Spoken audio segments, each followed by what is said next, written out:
Imagine you are the most powerful person on the planet. You command armies. Nations bow to you. The entire known world is yours to rule. And yet, every single morning before you do anything else, before you meet with generals, before you issue commands, before you are dressed in imperial robes, you sit down, alone, and you write. Not orders, not proclamations. You write reminders to yourself about how to be a better human being. That man was Marcus Aurelius, Roman emperor, Stoic philosopher, and quite possibly the most self-disciplined ruler who ever lived. And what he wrote, it changed the world, and it can change yours. The channel dedicated to ancient philosophy that works in the modern world. If you're new here, hit that subscribe button right now, because what we cover on this channel isn't just theory, it's life-changing practice. Today we're going deep. We're breaking down 12 Stoic rules from Marcus Aurelius. Rules. He didn't just write about rules, he tried every single day to live by. Rules pulled directly from his private journal, a book never meant to be published, never meant to be seen, called Meditations. Think about that for a second. This man had every luxury available to him. He could have spent his evenings feasting, celebrating, indulging. Instead, he sat alone and held himself accountable to a higher standard. That's the kind of person we're talking about. Now, I want to ask you something before we begin, and I want you to actually think about this. When was the last time you truly reflected on how you're living your life? Not just rushing from task to task, but actually pausing and asking, am I becoming the person I want to be? If the answer makes you uncomfortable, good, that discomfort. Marcus Aurelius would call it the beginning of wisdom. Let's dive in. Rule number 1, control only what you can control. Rule number 1, and honestly, if you only take one thing from this entire video, let it be this. Marcus Aurelius wrote, you have power over your mind, not outside events. Realize this and you will find strength. Simple words, but absolutely devastating in their depth. Here's the truth most of us refuse to accept. We spend the majority of our mental energy, our worry, our anxiety, our frustration, on things we have absolutely no control over. What other people think of us. Whether we get the promotion, whether the economy crashes, whether it rains on our wedding day. And here's the brutal irony, all that energy, completely wasted. Marcus Aurelius divided the world into 2 categories. Things within your control, your thoughts, your choices, your reactions, your effort. And things outside your control, everything else. The Stoics called this the dichotomy of control. And the moment you truly internalize it, something remarkable happens. You stop fighting reality. You stop wasting yourself on battles you can never win. And you redirect all that energy, all of it, toward the one arena where you actually have power, yourself. Here's a practical exercise Marcus actually used. Whenever something frustrated or worried him, he would ask, is this within my control? If yes, act immediately, decisively. If no, let it go. Not because you don't care, but because caring without the ability to act is just self-inflicted suffering. I want you to think about one thing in your life, right now, that you've been agonizing over. Something you genuinely cannot control. Got it? Now imagine releasing it. Not with defeat, but with the quiet confidence of someone who knows where their real power lies. That's Stoicism, and that's just rule 1. Rule number 2. Begin each day with purpose. Every morning, Marcus Aurelius woke up and faced what he called the obstacle of the bed. He literally wrote about the struggle of getting up, and he was the emperor of Rome. He wrote, at dawn, when you have trouble getting out of bed, tell yourself, I have to go to work as a human being. What do I have to complain about if I'm going to do what I was born for? That question hits differently, doesn't it? Here's the thing. Most of us treat mornings as something to survive.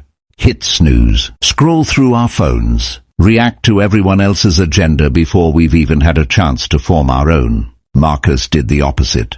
He designed his mornings. He used the early hours, before the chaos of the empire descended on him, to set his philosophical compass for the day. He would remind himself of his values, anticipate challenges, prepare his mind for what was coming.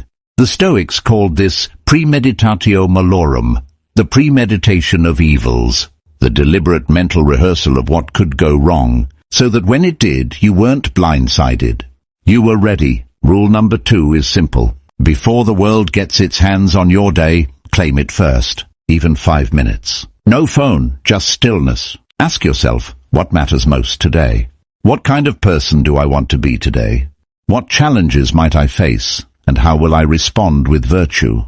This single habit, practiced consistently, will change the entire texture of your life. And here's a question for you. Drop your answer in the comments below. What does your morning currently look like? And after hearing this, what's one thing you want to change? Rule number 3. Embrace obstacles as opportunities. Now we get to one of the most counterintuitive ideas in all of Stoic philosophy.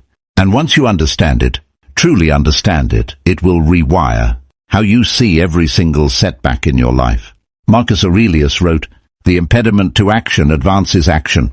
What stands in the way becomes the way." Let that breathe for a moment. Not, despite this obstacle, I'll find a way, but because of this obstacle I will grow. The obstacle itself is the opportunity. The resistance is the training. B-roll, athlete training in the rain. A small business owner working late after a setback. A student failing a test, then studying harder. Think about every great person you admire. Every one of them has a story, not of smooth, uninterrupted success, but of devastating failure that became the defining turning point. The business that failed and taught them everything they needed to succeed. The relationship that ended and forced them to discover who they really were. The illness that slowed them down and made them finally appreciate the life they'd been taking for granted.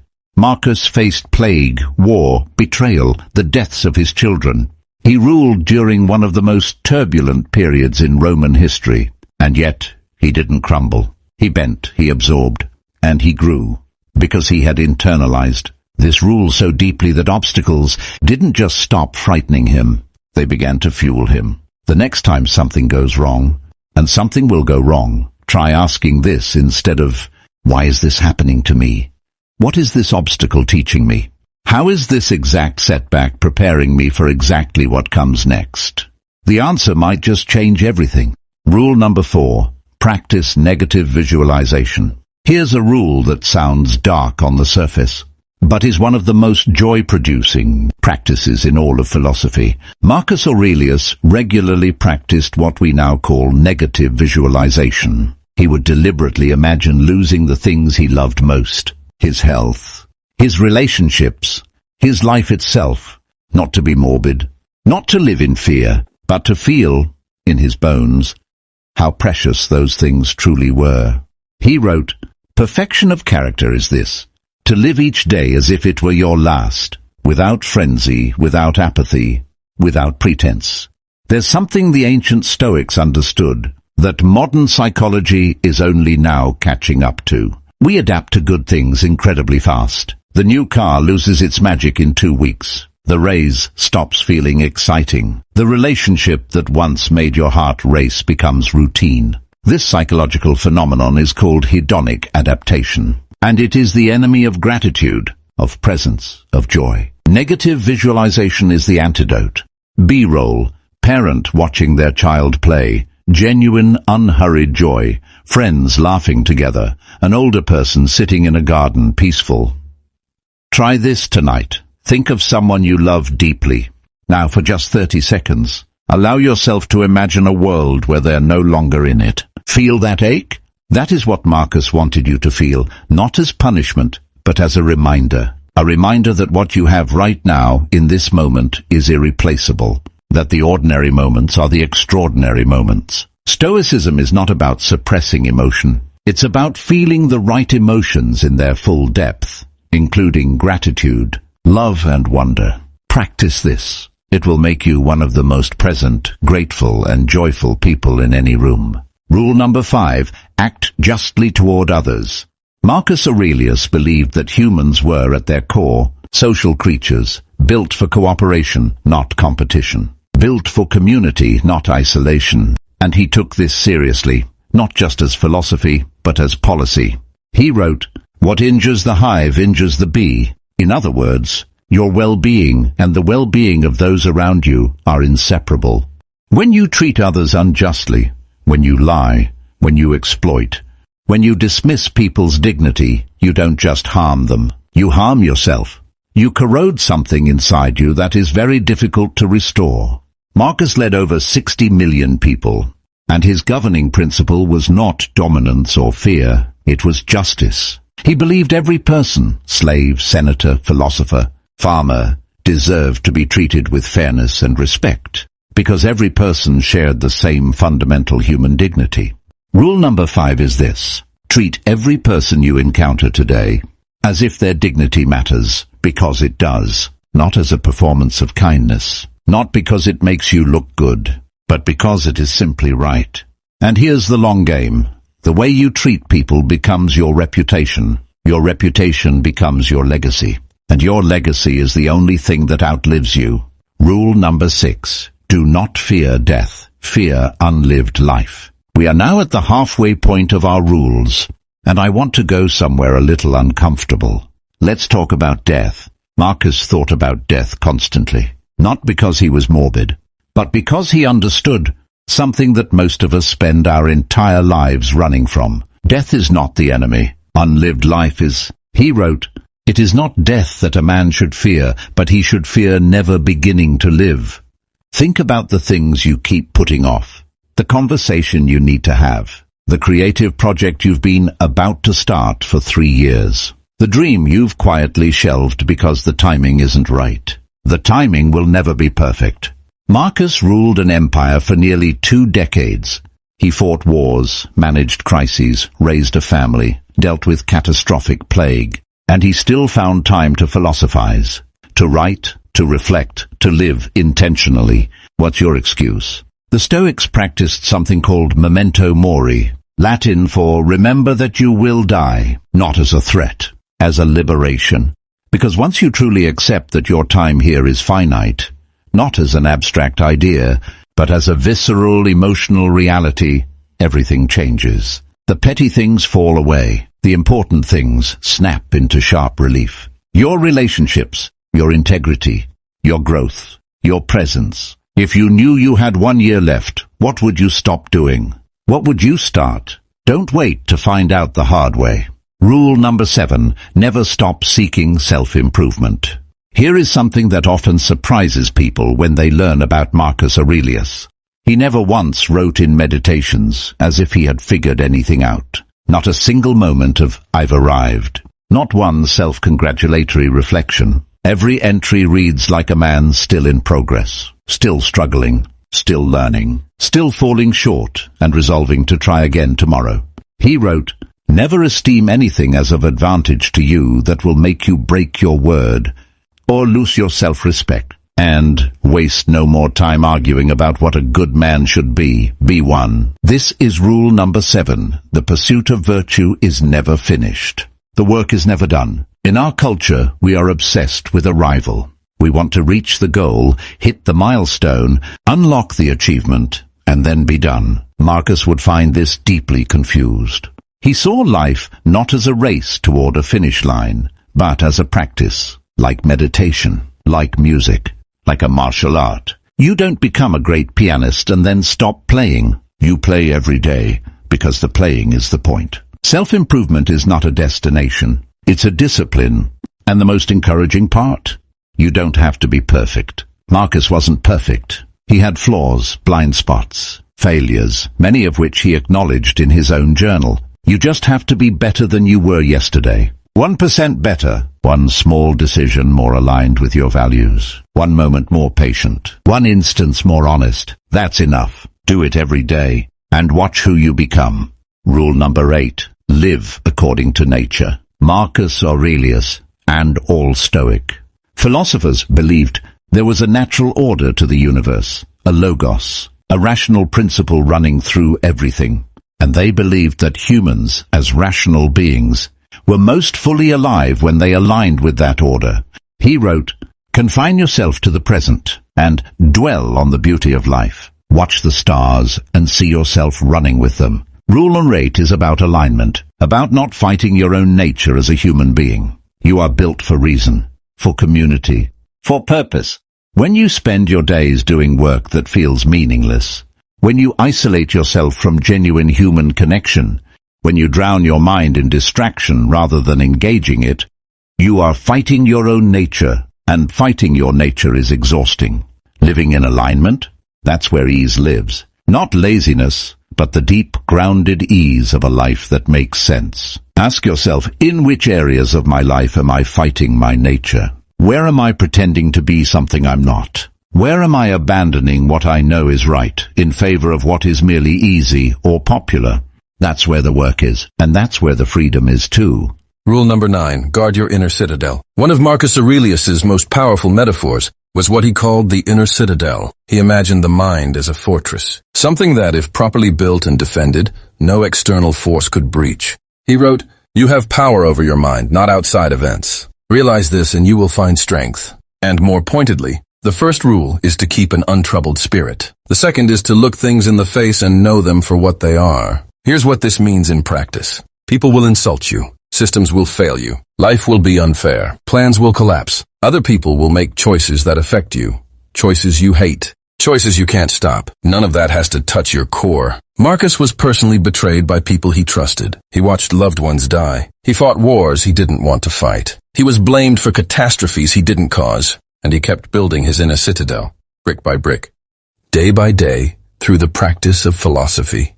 Rule number 9 is this. Your inner world is your responsibility and your sanctuary. The news can rage, social media can scream. The world can spin into apparent chaos. If your inner citadel is built, nothing can take your peace without your permission. That peace is built through consistent practice, reflection, self-examination, reading stillness. Marcus didn't stumble upon tranquility. He constructed it every single day. Rule number 10, practice voluntary discomfort. This is the rule that modern people resist the most, and perhaps need the most. Marcus Aurelius, like all Stoics, regularly practiced voluntary discomfort. Simple living, fasting, cold exposure, sleeping on hard surfaces, wearing simple clothing despite his enormous wealth. Why? He wrote, "Set aside a certain number of days, during which you shall be content with the scantiest and cheapest fare, with coarse and rough dress, saying to yourself the while, 'Is this the condition that I feared?'" The purpose was not self-punishment. The purpose was inoculation. When you voluntarily face discomfort, you discover something liberating. It's never as bad as you feared. And more importantly, you realize that your well-being is not actually dependent on comfort, luxury, or convenience. That realization makes you free in a way that money cannot buy. In our era of infinite convenience, we've been sold the idea that the goal of life is to eliminate all friction. Every inconvenience is a problem to be solved. Every discomfort is a complaint to be filed. And the result? A generation that struggles enormously when real hardship arrives, because they have never deliberately practiced enduring it. Voluntary discomfort is training. It is building the capacity to face difficulty with dignity. Start small. Take a cold shower tomorrow morning. Skip one meal. Walk instead of drive. Say no to the thing you want but don't need. Not forever. Just long enough to hear yourself say, "I can handle more than I thought." Rule number 11. Serve something greater than yourself. Marcus Aurelius did not rule Rome for his own glory. He could have. Many emperors did. Some ruled with brutality, vanity, and self-indulgence. Marcus chose a different path. He saw his position not as a prize to be enjoyed, but as a responsibility to be discharged. He wrote, "A little while and you will have forgotten everything. A little while and everything will have forgotten you. I see nothing of permanent importance. We are all working together for the same end. Some of us knowingly and purposefully, others without knowing what they do." Rule number 11 is about purpose that extends beyond the self. Marcus believed deeply in what the Stoics called sympathia, the interconnectedness of all things.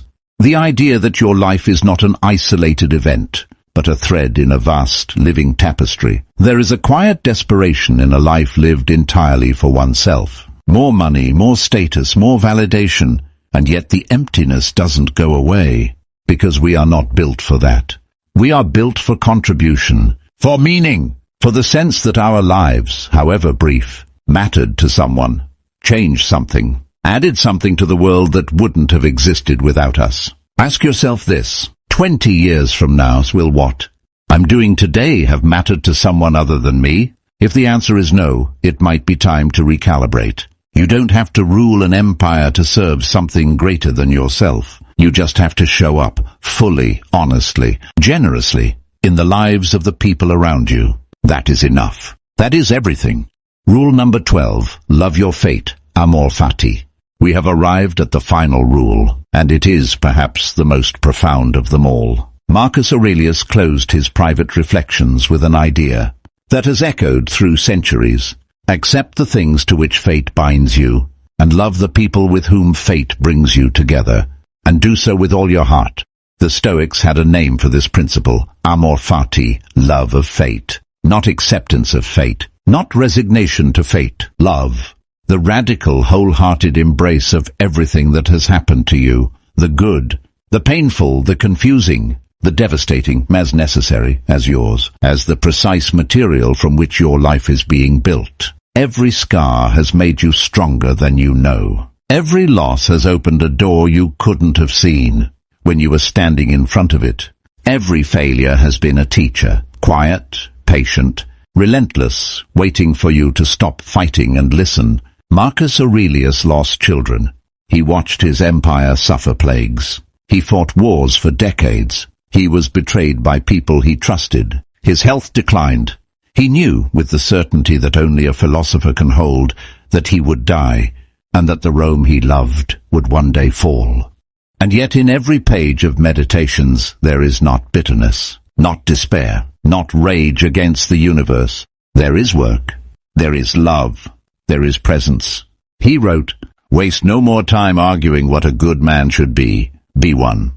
That's the final rule, the ultimate rule. Stop arguing about what a good life should look like. Build one. So let's bring it all together. 12 rules. 2,000 years old. Written by a man under more pressure than most of us will ever face, who still chose every single morning to pursue wisdom over convenience, virtue over vanity, growth over comfort. Here are the 12 rules of Marcus Aurelius, one final time. 1. Control only what you can control. 2. Begin each day with purpose. 3. Embrace obstacles as opportunities. 4. Practice negative visualization. 5. Act justly toward others. 6. Do not fear death, fear unlived life. 7. Never stop seeking self-improvement. 8. Live according to your nature. 9. Guard your inner citadel. 10. Practice voluntary discomfort. 11. Serve something greater than yourself. 12. Love your fate, amor fati. Now here's what I want you to do. Don't try to implement all 12 at once. That's not how real change works. Pick one. The rule that spoke to you most deeply. The one that made you uncomfortable. The one that you thought, I needed to hear that.